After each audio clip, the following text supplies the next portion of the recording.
लेकर के स्थानांतरण तक की जितनी भी सुविधाएं हैं, प्रोन्नति तक की सुविधाएं हैं, सभी सुविधाएं उस नियमावली को पूर्णतः लागू कर दीजिए। बस यही हमारी लड़ाई होगी। देखिए, ऐसा है कि टीचर इज टीचर, शिक्षक शिक्षक होते हैं, उनको आप विभिन्न प्रकार के कैटेगरी में मत बांटिए। अलग अलग कैटेगरी में जब बांट देंगे तो बांट दिया इस धरती को, चांद सितारों का क्या होगा, नदियों के कुछ नाम रखे बहती धारों का क्या होगा। ये बांटने से कुछ नहीं होने वाला है। शिक्षक शिक्षक होते हैं। अच्छा, यह बताइए कि जो शिक्षक अपॉइंट हुए तो पहले पढ़ा रहे थे, बाद में नाम बदल दीजिएगा तो ये पहले छेदिया था तो बाद में वो सुराख खाली हो जाएगा, उसका विलियम होल हो जाएगा, नमवा तो वही न रहेगा। ये सब बात नहीं।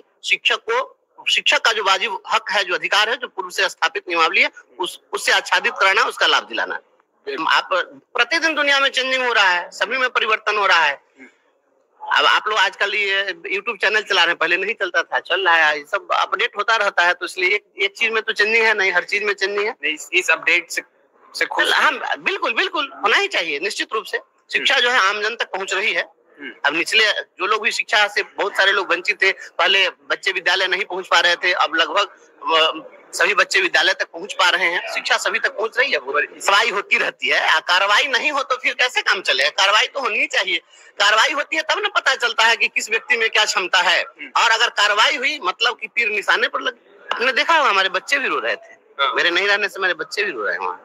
और ऐसा है कि हम लोग जैसे सामान्य समझ होती है कि ये संगठन चलाते हैं, नेता हैं, तो ये पढ़ाते नहीं होंगे, तो हम लोग अपने बच्चों के साथ इतने कनेक्टेड हैं कि आप उसकी कल्पना नहीं कर सकते हैं। हम जब स्कूल में जब जाते थे तो अगर कोई बच्चा अपने घर से आया तो अपने बैग में एक अमरूद लेकर के आता था और कहता था कि सर एक अमरूद खा लीजिए, तो वह स्नेह प्रेम कहीं नहीं मिलेगा। मैं नेता नहीं हूँ बेसिकली, ये चीज ठीक है, संसदीय जीवन में मैं प्रवेश कर गया हूँ, लेकिन वह हमारे अंदर कोई भाव नहीं। कभी आप नहीं देखेंगे, कभी वो कोई बनावटी बात हो, कोई पॉलिटिकल बात हो, मैं वो नहीं करता हूँ। हमसे बात कीजिएगा, जो व्यवहारिक बात होगी मैं वो करता हूँ। गया था उनके समर्थन में, जिस दिन 10वां दिन का आंदोलन था उस दिन मैं गया था, आपके भी चैनल पर चला है, मैं गया था, छात्रों का हमने समर्थन किया। और देखिए, क्या सही है, क्या गलत है, क्या निर्णय देना है, हम यह नहीं कहते, लेकिन हमारा यह स्पष्ट कहना है कि इस देश के अंदर जब नक्सली मूवमेंट शुरू हुआ था तो पूरे देश के अंदर नक्सलियों ने 4 केंद्र बनाए थे। इसमें आंध्र प्रदेश का श्रीकाकुलम, उत्तर प्रदेश का लखीमपुर खीरी, बंगाल का नक्सलबारी और बिहार का मुसहरी,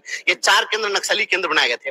और नक्सल आंदोलन जब शुरू हुआ तो नक्सलियों से भी सरकार बात करती रही, तो कम से कम ये छात्र नक्सली तो नहीं ना है, तो इनसे सरकार को बात करनी चाहिए थी। हमने मांग की थी और हमने मांग की, उसके बाद बात भी हुई। लेकिन अगर कुछ वो साक्ष्य दे रहे हैं और कुछ कह रहे हैं तो उसको जस्टिफाई करिए, और सकारात्मक नजरिया रख करके अगर जस्टिफाई करिएगा तो छात्रों को न्याय मिल जाएगा। लड़ाई होगी, शोषण के विरुद्ध मैं लड़ता रहा हूं। मेरी जो पहचान है संघर्ष की, हमारी पूंजी संघर्ष की पूंजी है, इसी पूंजी को बढ़ाना है। और संघर्ष के रास्ते भी बहुत कुछ हासिल किया जा सकता है। हमने इसको साबित करने की कोशिश की है और इसको जन समर्थन भी मिला है हमारे इस सोच को। तो मैं समझता हूं कि जिस लिए जन समर्थन मिला है उस अपेक्षा पर हम खरा उतरे। बिहार में नौजवानों के साथ जो आज अन्याय हो रहा है, डोमिसाइल नीति लागू कराने के लिए बिहार के नौजवान संघर्ष कर रहे हैं। बिहार के हमारे प्रतिभाशाली छात्रों का पलायन हो रहा है, बाहर के लोगों को यहाँ पर अपॉइंट किया जा रहा है, तो डोमिसाइल नीति लागू कराना है। इस राज्य और देश के अंदर जो मनरेगा मजदूर हैं, जो अनपढ़ हैं, अशिक्षित हैं, केवल सामान्य से मजदूर हैं, उनके लिए भी रोजगार गारंटी योजना है। और जो स्नातक डिग्रीधारी हैं, स्नातक के साथ एक शब्द जुड़ा हुआ, स्नातक प्रतिष्ठा, और प्रतिष्ठा जैसा शब्द जिसके साथ जुड़ा हुआ, ऐसी डिग्री यूनिवर्सिटी अवार्ड करते हुए जिसको प्रतिष्ठित घोषित करती है, और वह व्यक्ति अपना पेट नहीं भर पाता है तो तमंचा लेकर क्राइम करता है। इस आवाज को सदन के अंदर पहुंचाना है कि अगर आपने स्नातक की डिग्री दी है, जो अशिक्षित व्यक्ति है उसके रोजगार गारंटी की बात होती है, और जो पढ़े लिखे लोग हैं उनके लिए बेरोजगारी भत्ता की बात होती है। यह दुर्भाग्यपूर्ण है।